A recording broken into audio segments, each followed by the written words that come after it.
Wu-Tang, An American Saga, Season 2, Episode 3, Hollow Bones. RZA is going back home to Staten Island. He's staying at his brother's house, Divine. Divine is working on his job at the construction place. Divine is reading a lot of the rules and regulations and saying that a lot of times people don't read the rules and regulations and they don't know what's really going on. So there's a guy that's he's working with that does like to draw and listen to hip hop music, do illustrations. So the guy, it's another guy that works there. He's like picking up some of the materials and he's like not being careful and is scuffing stuff around. And he was, and Divine got on him about it. And he goes back home. Bobby, is at the house and sleeping, crashing there for a little bit. And he sees that Bobby has his equipment, and he sees a book, and a book about the music industry and knowing all the business about the music industry, about royalties and how things are breaking down with the music industry and how artists get paid and copyrights and everything else. And he didn't really look at it, and he picked up the recorder, the little tape recorder thing, or the Walkman, and listened to one of his some of his songs. And he said, "How you like my songs?" He's like, "Damn, everything's pretty good." He said, "I want you to come with me." And he's like, "Well, you like the Moses of music." But he said, "Well, that sounds good, but I need my brother Aaron." So he's like, "Nah, man, I'm trying to. That's not me. I'm trying to do what I got to do and take care of my girl and responsibilities." He's not really feeling the whole music industry thing. So he goes back to work, and the guy complains that he broke his leg working, and then the other guy told him that the guy was faking it, and I was trying to get the workman's comp. And so Divine goes to the man's house and tells him to give up the lawsuit. He's like, "Man, I'm trying to get paid. What was you doing? You was out there selling dope and everything. Look at people lives you destroy. I'm trying to get mine. It's all a hustle." And Divine basically like jacks him up, like threats him to not uh, basically do that. And he's like, "Okay." And then when he come back to work, the place is getting shut down because the guy that's hiring these ex-cons, he don't have any insurance. So the company is going under. So the job is going to be dissolved. And he said he told me that you went over there to see him. With the street thing doesn't work the same way in the real world.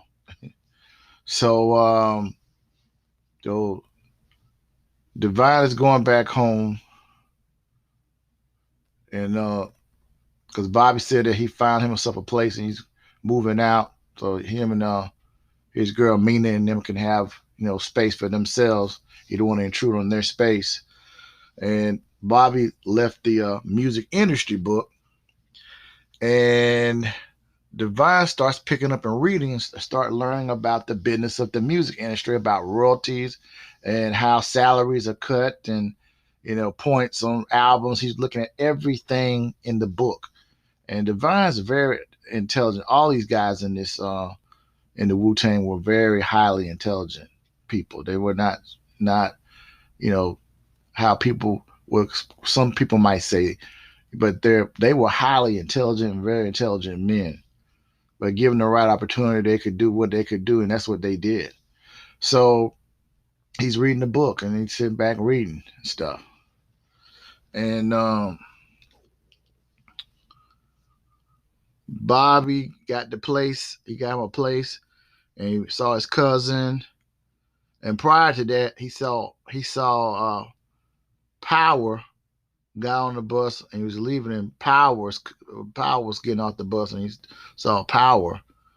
And Power's all different now too. He's not like he's all into the like he was in the first season. He's on something different now. Don't know all the details on it. So, and at the same time too, in Ohio, Cherie's trying to talk to Dennis D. Lover, aka Ghostface, that he needs to go back to New York and work on the music thing with Bobby. And he's like, well, look what happened to Bobby with the Prince Raheem thing. It fell apart. And he said, yeah, but at least he's trying again. You should be trying there too. He said, it's a whole lot of rappers, but are they better than you? That's what she told him. And she basically said, pursue the dream so you can make a better life for me and the baby, And we can't travel right now until you get things situated so before we can come back or whatnot. So he's making an attempt to go back to New York. Sha is working with the producer, a music producer with the leaders of the new school, BUSTA Rhymes group. And he's in there, here's the track. He's not feeling the track. He spit a rhyme, but he gave him a track, and the track he wasn't really feeling the track. But the guy said, just go in there and just work on it and go in the studio and make it work. He said, I do it with Buster all the times, and Buster Rhymes, he don't feel I let him go in the studio, and he goes in there after a while. He likes the music. So Ray Kwan goes in there, and Shaz now calls himself Ray Kwan. So that's his new name, which is Ray Kwan the Chef, as we know. So he's going in there rhyming, and the song sounds good to me, but but maybe he didn't feel the music part of it. So Bobby comes up in there and talks to him and everything,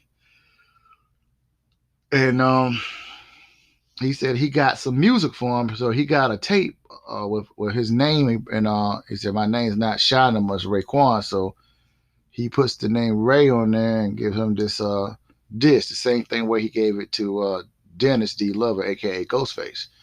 So he got him a little disc with some music that he had for him to put some rhymes to it. So so eventually, he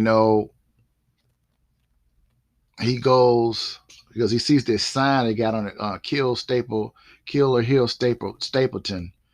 The whole beat between the different sides of the Staten Island. So Park Hill and Stapleton, projects, that whole beef thing. So he said he was in his mind, said, I got to find a way to bring these two different factions together so we can work together and make music.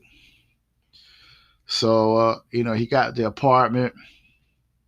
He had to hook some wires from like extension cord all the way out to the telephone line and run it all into his apartment so he can hook up his equipment and whatnot. So he's got his equipment, and you got Gary, Genius, and his cousin A-Son, aka ODB. And he said he wants to work on some stuff where he can bring everybody back together as a team instead of just one person trying to go do it all by themselves. So he said that he got a new name. His given new name is RZA, RZA, RZA, Ruler Zigzag Zig Allah.